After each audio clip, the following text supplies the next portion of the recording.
The rain was coming down hard that Friday night, turning the parking lot of Melody's Diner into a mess of puddles and scattered leaves. Inside, the warm glow of the fluorescent lights made the place feel like a safe haven from the storm outside. The smell of fresh coffee and grilled burgers filled the air, mixing with the sound of sizzling bacon from the kitchen.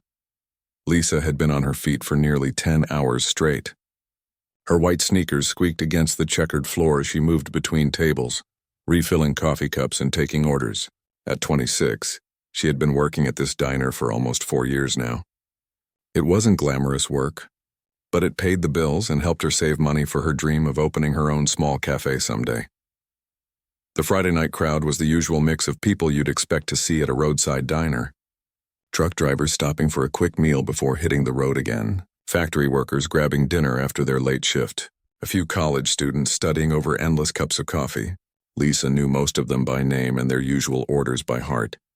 She was wiping down table 6 when the door chimed, announcing another customer. Looking up, she saw a man standing in the doorway, water dripping from his clothes onto the mat. He looked rough around the edges, wearing faded jeans with holes in the knees and an old flannel shirt that had seen better days. His hair was messy and wet from the rain, and he carried a worn-out backpack that looked like it had traveled many miles. Lisa watched as the man looked around the diner, seeming unsure of where to sit. She noticed how some of the other customers glanced at him and then quickly looked away. Her coworker Jenny rolled her eyes from behind the counter and whispered something to the cook that Lisa couldn't hear but could guess wasn't very nice. The man finally chose a booth in the corner, away from most of the other customers. Lisa grabbed a menu and a glass of water and walked over to him. As she got closer, she noticed something interesting. Despite his rough appearance, his shoes looked expensive. They were leather boots that couldn't have cost less than $200, and they were barely worn. "Good evening," Lisa said with a genuine smile as she set down the water glass. "Welcome to Melody's. Can I start you off with some coffee?" The man looked up at her with surprise, as if he wasn't expecting such a warm greeting. His eyes were tired but kind. "That would be great, thank you," he said quietly. "I'm sorry I'm dripping water everywhere." "Don't worry about it," Lisa said, handing him some napkins. "Weather's terrible out there tonight. You picked a good time to come inside and warm up." She poured him a steaming cup of coffee and noticed how gratefully he wrapped his hands around the warm mug. "Take your time with the menu," she said. "No rush at all." As Lisa walked away, she couldn't shake the feeling that there was more to this man than met the eye. She had learned to read people pretty well in her years of waitressing. Something about him didn't quite add up, but she couldn't put her finger on what it was. The man who introduced himself as David when she returned ordered a simple burger and fries. Nothing fancy, but he was polite and said please and thank you with every interaction. Lisa found herself checking on him more often than her other tables, not because she had to, but because something drew her to make sure he was comfortable. "Is everything tasting good?" she asked when she stopped by his table for the 3rd time. "It's perfect," David said, and she could tell he meant it. "Best burger I've had in a long time, actually." Lisa smiled. "That's Charlie back there in the kitchen. He's been making burgers here for 15 years. Has his own special way of seasoning them." "Well, please tell Charlie he's doing great work," David said. He paused for a moment, then added, "And thank you for being so kind. Not everyone would be." There was something in the way he said it that made Lisa's heart skip a beat. She had dealt with homeless customers before, and she always tried to treat them with the same respect she showed everyone else. But David seemed different somehow. Sadder, maybe, like someone who had fallen on hard times but hadn't always lived that way. When David finished his meal, Lisa brought him the check. He pulled out a worn wallet and counted out exact change plus a small tip. As he was getting ready to leave, Lisa made a decision that would change everything. "Wait," she said, walking back to his table with a takeout container. "Charlie made an extra burger back there, and it's just going to go to waste if nobody takes it. Would you mind taking it with you?" It wasn't true. Charlie hadn't made an extra burger. Lisa had paid for it with her own tip money. But she couldn't bear the thought of David walking back out into that storm without knowing where his next meal was coming from. David looked at the container, then back at Lisa. For a moment she thought he might refuse. Then his eyes filled with something that looked like gratitude mixed with disbelief. "You don't have to do that," he said softly. "I know I don't have to," Lisa replied. "I want to." David accepted the container and stood up to leave. "What's your name?" he asked. Lisa, she said. Lisa, he repeated, as if he was memorizing it. Thank you. For everything. You have no idea how much this means to me. After David left, Lisa went back to her other tables, but she couldn't stop thinking about the encounter. Jenny approached her as she was refilling the salt shakers. What was that all about? Jenny asked. You spent way too much time with that guy. And did you seriously give him free food? I paid for it myself, Lisa said simply. Why would you waste your money on someone like that? Jenny shook her head. You're too nice for your own good, Lisa. These people will take advantage of you. Lisa didn't respond. She knew Jenny meant well, but she also knew that Jenny was wrong. There had been something genuine about David, something that told her he wasn't trying to take advantage of anyone. He seemed like someone who had lost his way and just needed a little kindness to remind him that good people still existed in the world. The rest of the night passed quietly. The rain eventually stopped and the diner started to empty out as the clock approached midnight. Lisa finished her closing duties and headed home to her small apartment, thinking about the strange encounter with David. She had no way of knowing that the man she had shown such kindness to was actually Michael Richardson, the CEO of Richardson Hospitality Group, one of the largest restaurant chains in the country. She had no idea that he had been conducting undercover visits to local restaurants, evaluating how they treated customers who appeared to be down on their luck. Most importantly, she had no way of knowing that her simple act of kindness was about to set in motion a series of events that would change her life forever. All she knew was that she had done what felt right in her heart, and that was enough. As Lisa drove home through the empty streets, she thought about her dreams of opening her own cafe. Someday, she told herself, someday she would have a place where everyone was treated with kindness and respect, regardless of how they looked or how much money they had. A place where people like David would always feel welcome. Little did she know that someday was coming much sooner than she could ever imagine. Lisa woke up the next morning feeling good about the night before. She had helped someone who needed it, and that always made her sleep better. The sun was shining through her apartment window, and she was looking forward to her afternoon shift at the diner. Saturday shifts were usually busy but fun, with families coming in for lunch and regular customers stopping by to chat.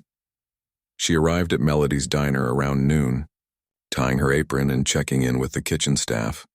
Charlie waved at her from behind the grill, already working on the lunch rush. Everything seemed normal until she noticed her manager, Patricia, standing by the front counter with a serious expression on her face. Patricia was a woman in her 50s who had been running the diner for the past 8 years. She was usually fair but could be strict when it came to following rules. Lisa had always gotten along well with her, never having any major problems or complaints about her work. Lisa, can I see you in the office for a minute? Patricia called out. Lisa felt a small knot form in her stomach. Being called to the office was never a good sign. She followed Patricia to the small room behind the kitchen that served as the diner's office. Patricia closed the door and gestured for Lisa to sit down. We need to talk about what happened last night, Patricia said, settling into her chair behind the desk. Lisa tried to think of what could have gone wrong.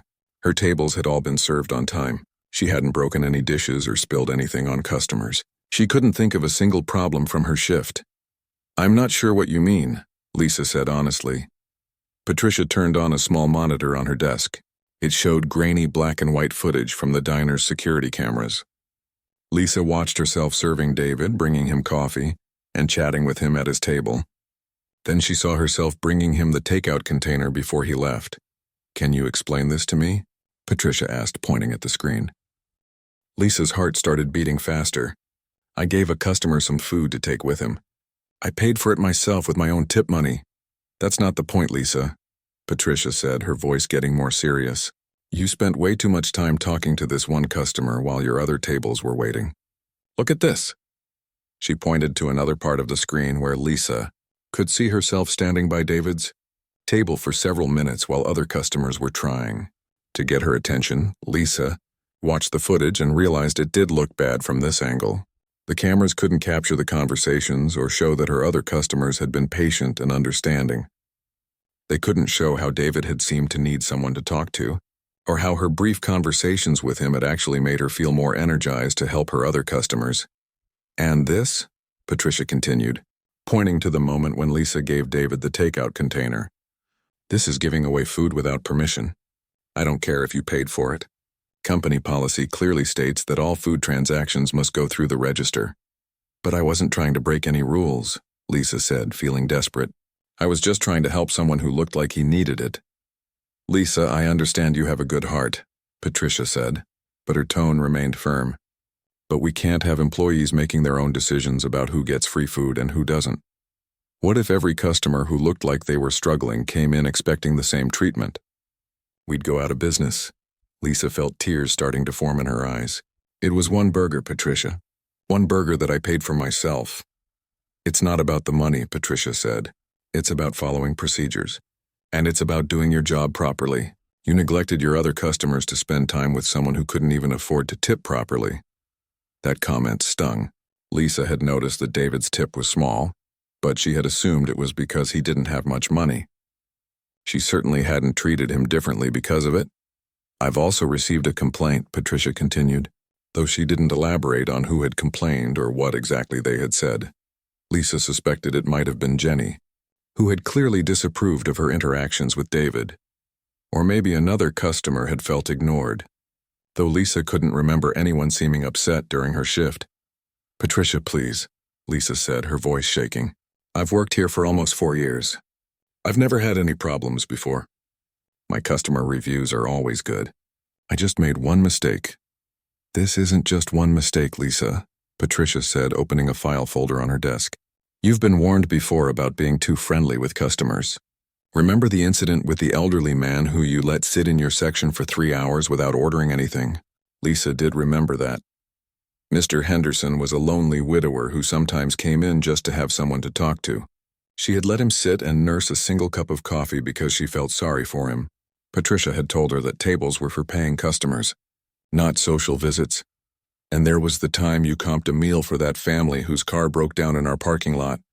Patricia continued. Lisa remembered that too. A family with 2 small children had been stranded when their car wouldn't start. They had looked scared and worried, so Lisa had given them a free meal while they waited for a tow truck. She had thought it was the right thing to do. I'm sorry, Lisa, Patricia said, closing the folder. I like you as a person, but this is a business. We have rules for a reason. I can't have employees who think they can make their own decisions about company policy. Lisa felt like the room was spinning. Are you firing me? I'm afraid so, Patricia said. This is your termination notice. You can collect your final paycheck on Monday. Lisa stared at the piece of paper Patricia handed her. She couldn't believe this was happening. 4 years of hard work, 4 years of arriving early and staying late, 4 years of treating every customer like they mattered, and it was all ending because she had shown kindness to someone who needed it. Can I please just have another chance? Lisa asked, her voice barely above a whisper. I promise I'll follow every rule exactly. I won't step out of line again. Patricia shook her head. I'm sorry, Lisa, the decision is final. Lisa walked out of the office in a daze. She untied her apron and gathered her few personal belongings from the employee break room. Charlie looked at her with confusion as she walked past the kitchen. You leaving early today? He asked. I'm not coming back, Lisa said, her voice cracking. Charlie's face fell. What happened? I got fired for being too nice to a customer, Lisa said, trying to manage a sad smile. That's ridiculous, Charlie said angrily. You're the best waitress we've ever had here. Lisa shrugged. Apparently not. As she walked to her car, Lisa felt the weight of what had just happened settling over her. She had bills to pay. Rent was due in 2 weeks. Her car needed new tires, and now she had no job and no income. Worse than the financial worry was the feeling of injustice. She had done what she thought was right. She had treated another human being with kindness and respect, and for that she was being punished. Lisa sat in her car for a few minutes before starting the engine. She thought about David and wondered where he was now. She hoped the extra burger had helped him get through the night. She hoped he had found somewhere warm and safe to stay. Even though helping him had cost her job, Lisa couldn't bring herself to regret it. She had looked into his eyes and seen someone who needed compassion. She had given it freely, and that felt right even now. As she drove home, Lisa started thinking about what she would do next. She would have to start looking for another job immediately. Restaurant work was all she really knew, but finding a new position might be difficult. Word traveled fast in the local restaurant community. and being fired for policy violations wouldn't look good on her record. She also worried about references. Patricia probably wouldn't give her a glowing recommendation after this.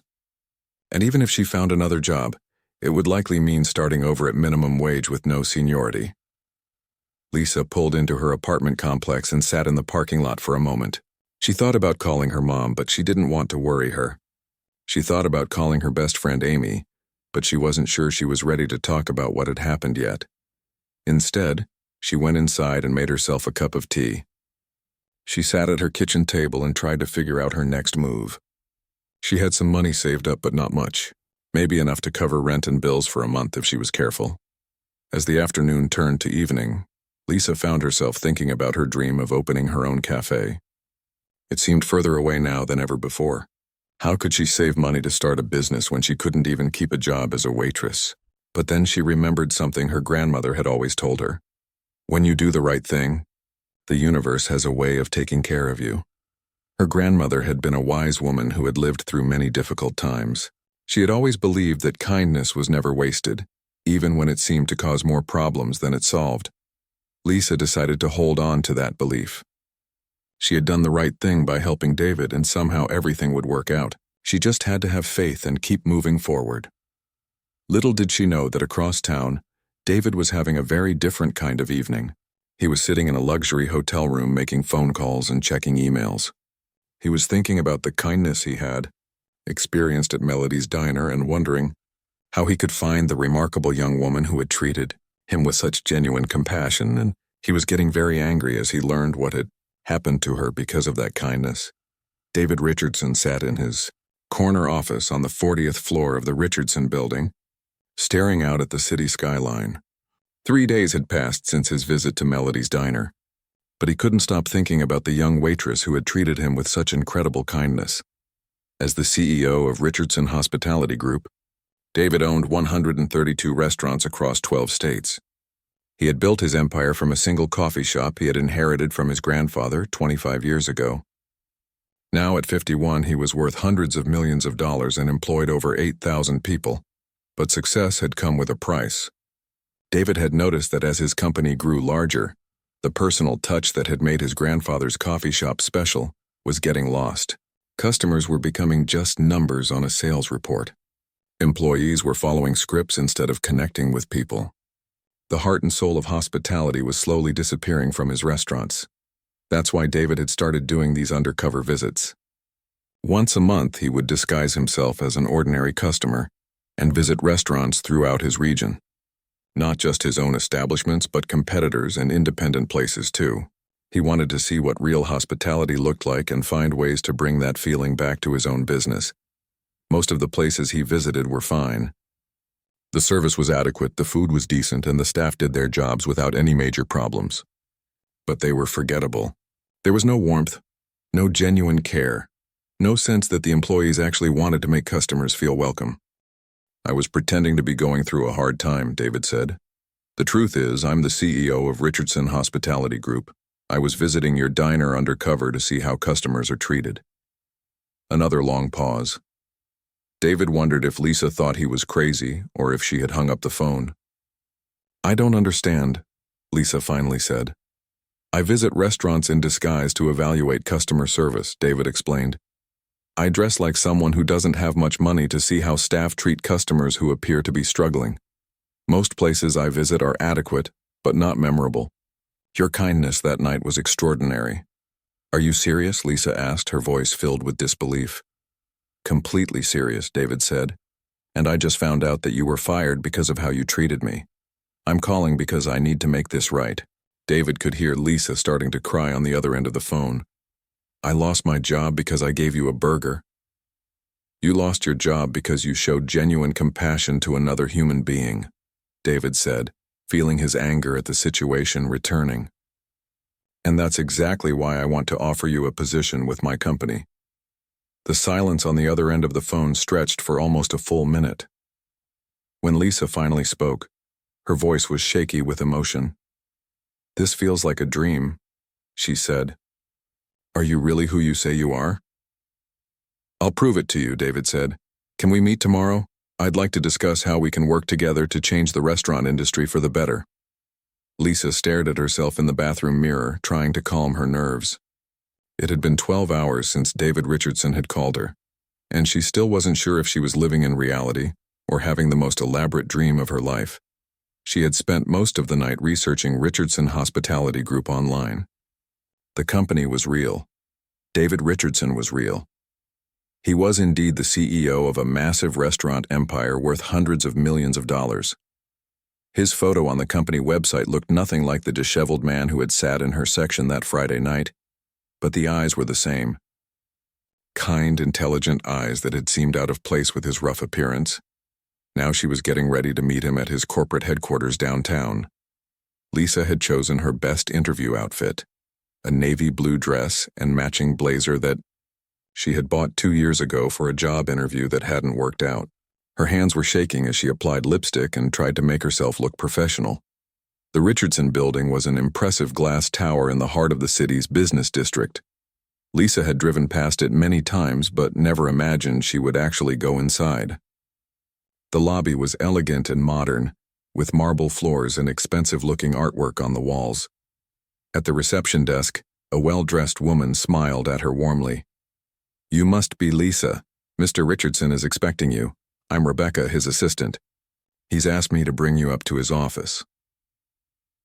The elevator ride to the 40th floor felt like it took forever. Rebecca made pleasant conversation about the weather and the view from the top floor, but Lisa could barely focus on anything except the butterflies in her stomach. David's office was enormous, with floor-to-ceiling windows overlooking the entire city. Lisa had never been in a space so luxurious. The furniture looked like it belonged in a magazine, and there were fresh flowers on a side table that probably cost more than she spent on groceries in a month. But what struck her most was how different David looked. Gone was the worn flannel shirt and messy hair. He was wearing an expensive suit that fit him perfectly, and his hair was neatly styled. He looked like exactly what he was, a successful, powerful businessman. "Lisa," David said, standing up from behind his desk with a genuine smile. "Thank you so much for coming. Please have a seat." He gestured to a comfortable seating area with 2 leather chairs facing each other. Lisa sat down carefully, still, trying to process that this was the same man she had served a burger and fries to just a few nights ago. "I know this must be overwhelming," David said, settling into the chair across from her. "I want to start by apologizing for deceiving you. You had no way of knowing who I really was." "I still can't believe this is happening," Lisa said honestly. "When you called yesterday, I thought it might be some kind of prank." David reached into his jacket pocket and pulled out something that made Lisa's eyes widen. It was the takeout container she had given him that night, still unopened. "I kept this," David said, setting it on the small table between them. "I couldn't bring myself to eat it because it represented something so important to me. It was a reminder that there are still people in this world who care about others without expecting anything in return." Lisa looked at the container, remembering how she had quickly packed that extra burger for him. It seemed like such a small gesture at the time, but seeing it here in this elegant office made her realize how much it had meant to him. "Can you tell me about the visits you do?" Lisa asked. "How many restaurants do you go to?" "I try to visit at least 6 or 8 places every month," David said. "I've been doing it for about 2 years now. I dress differently each time. Sometimes like a construction worker, sometimes like someone who's unemployed, sometimes like a college student with very little money. I want to see how people treat customers who might not look like they have much to spend." "And what do you usually find?" Lisa asked. David's expression grew serious.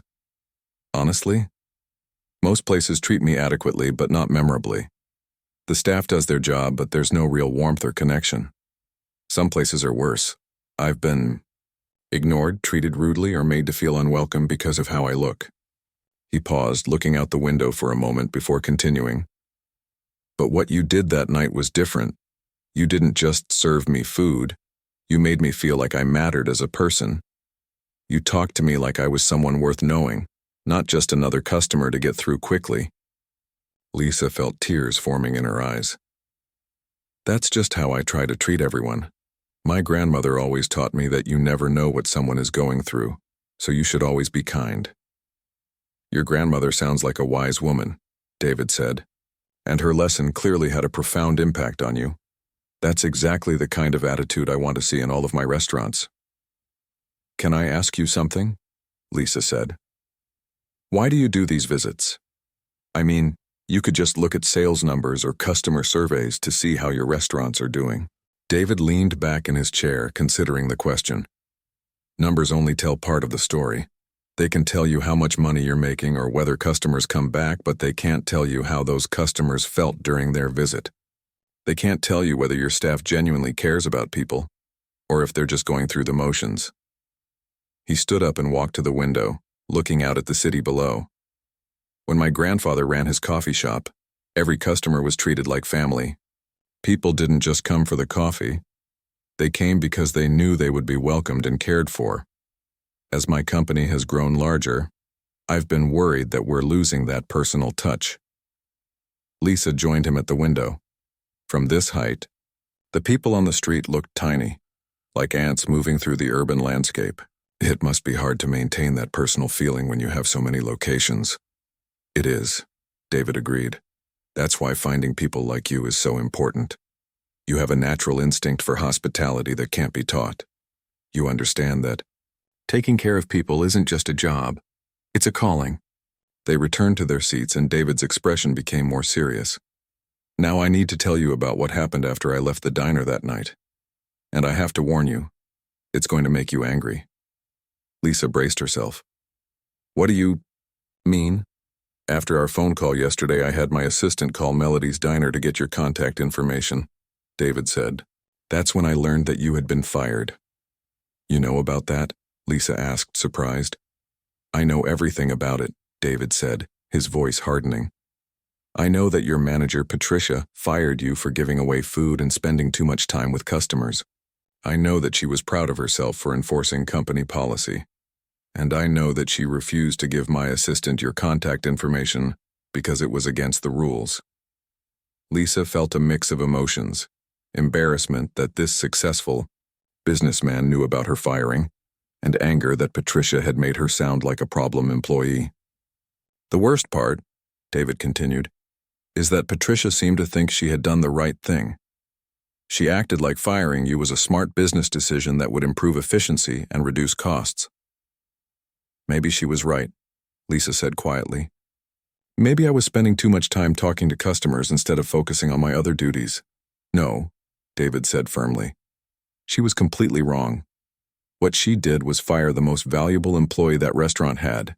She got rid of someone who understood the true meaning of hospitality and kept employees who just see customers as transactions to process. David pulled out his phone and showed Lisa something on the screen. Do you know what this is?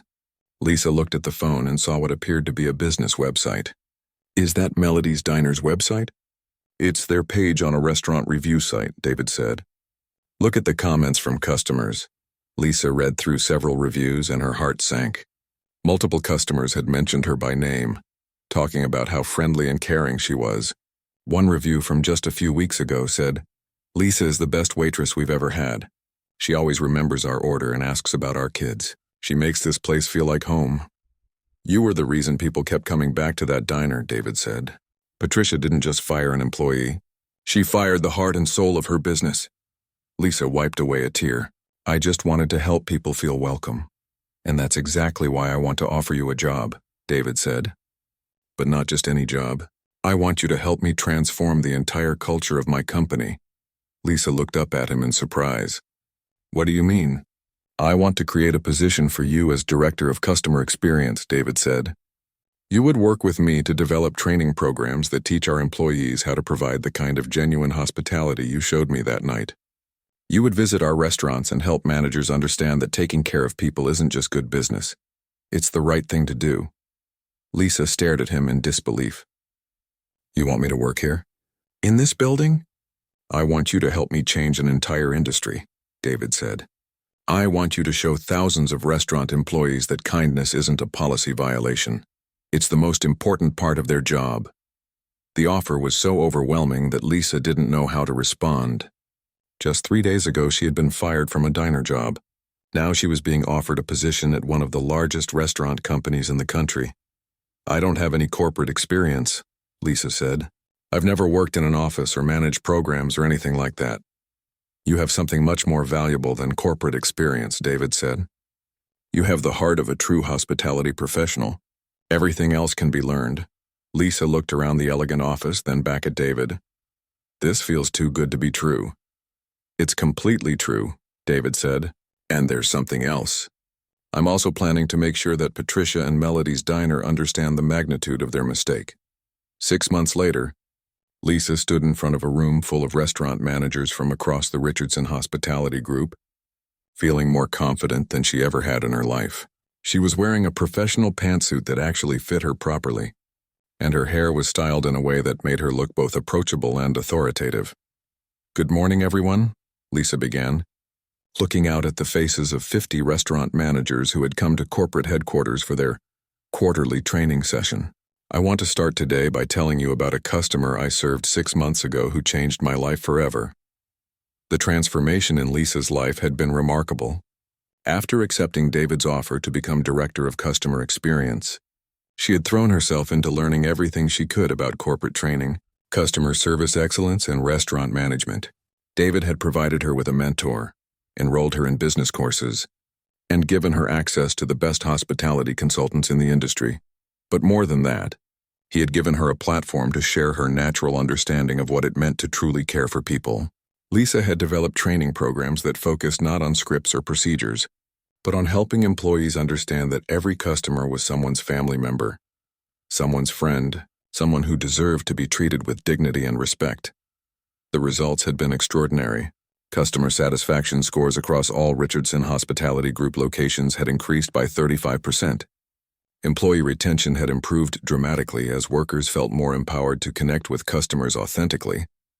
And perhaps most importantly, the company's culture had shifted from one focused purely on efficiency to one that valued genuine human connection. The customer I'm talking about looked like he was going through hard times. Lisa continued walking around the room as she spoke. His clothes were worn, his hair was messy, and he seemed tired and discouraged. Some of my coworkers rolled their eyes when they saw him come in. Lisa had learned to tell this story in a way that captured people's attention while teaching important lessons about not judging customers based on their appearance. She never revealed that the customer had been David Richardson himself, respecting his privacy while still conveying the power of treating everyone with kindness. But I looked at this man and I saw someone who needed more than just food, Lisa said. He needed to feel like he mattered. So I talked with him. I made sure his coffee cup was always full, and when he was leaving, I gave him an extra meal to take with him. She paused, making eye contact with several managers in the room. The next day, I was fired for that act of kindness. My manager said I had violated company policy and neglected my other customers. A murmur went through the room. Even though most of the managers had heard this story before, it still had the power to shock them. But here's what my old manager didn't understand, Lisa continued. When you treat one customer with exceptional kindness, it doesn't take away from other customers. It actually makes everyone in the restaurant feel better. It creates an atmosphere of warmth and caring that touches everyone who walks through the door. After the training session ended, Lisa walked back to her office on the 38th floor. It was smaller than David's office, but still had an impressive view of the city. On her desk were reports from regional managers, customer feedback surveys, and plans for the new employee recognition program she was developing. Lisa's salary as Director of Customer Experience was 3 times what she had made at Melody's Diner. More importantly, she had comprehensive health insurance, a retirement plan, and opportunities for professional development that she never could have imagined just 6 months ago. But the best part of her new life wasn't the money or the benefits. It was the knowledge that she was making a real difference in how thousands of employees treated customers every single day. She received emails regularly from restaurant staff members who said her training had helped them remember why they loved working in hospitality. Of her favorite messages had come from a server in Phoenix who wrote, "Before your training, I was just trying to get through each shift as quickly as possible. Now I look for opportunities to make customers smile. Yesterday, I helped an elderly gentleman celebrate his birthday when his family couldn't be there, and it made my whole week." The impact had extended beyond Richardson Hospitality Group as well. Other restaurant companies had started reaching out to learn about their customer experience programs. Lisa had been invited to speak at industry conferences and had even been featured in several hospitality trade magazines, but perhaps the most satisfying outcome had been what happened to Melody's Diner. Just as David had predicted, Patricia's decision to fire Lisa had been a catastrophic mistake for the struggling restaurant. Word had quickly spread through the local community about Lisa's firing. Regular customers who had loved her warmth and kindness had been outraged to learn that she had been let go for helping someone in need. Many of them had stopped coming to the diner in protest. Within 3 months, Melody's Diner's customer count had dropped by 40%. Online reviews had turned overwhelmingly negative, with multiple customers mentioning Lisa's absence and criticizing the restaurant's management for firing their best employee. Patricia had tried to replace Lisa with cheaper, less experienced servers, but none of them had her natural ability to connect with customers. The diner's reputation for friendly service, built over 40 years, had crumbled in a matter of months. The restaurant had closed permanently 4 months after Lisa's firing. The building now sat empty with a for lease sign in the window. Patricia had been unable to find another management position in the local restaurant industry, as word of her poor decision-making had spread throughout the community. Lisa felt some sadness about the diner's closure.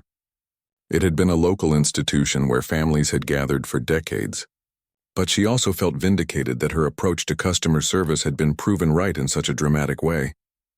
David knocked on Lisa's office door, interrupting her thoughts. "How did the training session go?" "Really well," Lisa said, smiling. "I think we're starting to see some of the newer managers really embrace the philosophy of genuine hospitality." "I'm not surprised," David said. "Your programs have exceeded every expectation I had. Customer feedback has never been better, and our employee satisfaction scores are at an all-time high." Lisa had developed a comfortable working relationship with David over the past 6 months. He had been an incredible mentor, teaching her about business strategy while learning from her insights about frontline customer service. Despite the significant difference in their backgrounds and positions, they had formed a genuine friendship based on their shared passion for changing the restaurant industry.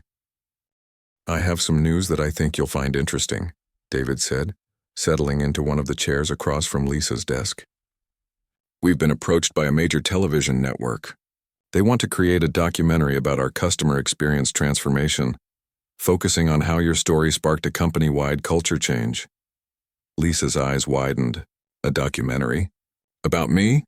"About the power of genuine kindness in business," David corrected. "Your story would be the centerpiece, but it would also showcase how small acts of compassion can have enormous ripple effects." Lisa considered this for a moment. The idea of being on television was intimidating, but she realized it could be an opportunity to spread their message even further. Would it help other restaurant employees understand that kindness is a strength, not a weakness? She asked. "I think it could inspire thousands of people working in hospitality to remember why they got into this industry in the first place," David said. "Then let's do it," Lisa said with determination. As David left her office, Lisa turned to look out the window at the city below. She thought about how dramatically her life had changed since that rainy Friday night, when she had decided to give an extra burger to a customer who looked like he needed kindness. That simple act of compassion had cost her a job, but had ultimately led to a career she never could have imagined. She was now in a position to influence how hundreds of thousands of customers were treated every day across the country. More importantly, she had learned that doing the right thing, even when it seems to cause problems in the short term, almost always leads to something better in the long run. Her grandmother's wisdom about kindness never being wasted had proven to be absolutely true. Lisa picked up her phone and called her mother, something she did every day now that she had the time and peace of mind to maintain close relationships.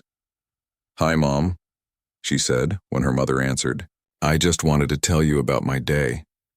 As she shared the details of the training session and the documentary opportunity, Lisa felt grateful for every twist and turn that had led her to this moment. She had started as a waitress trying to make ends meet, and had become a leader in one of the largest restaurant companies in the country. But the most important thing hadn't changed at all. She was still the same person who believed that everyone deserved to be treated with kindness and respect. The only difference was that now she had the platform and resources to make sure that belief could impact thousands of lives every single day. Outside her window, the sun was setting over the city, painting the sky in shades of orange and pink. Lisa smiled as she continued talking with her mother, knowing that tomorrow would bring new opportunities to spread compassion and change lives through the simple but powerful act of treating others with genuine care. The waitress who had been fired for being too kind had become a leader who was transforming an entire industry, one act of kindness at a time.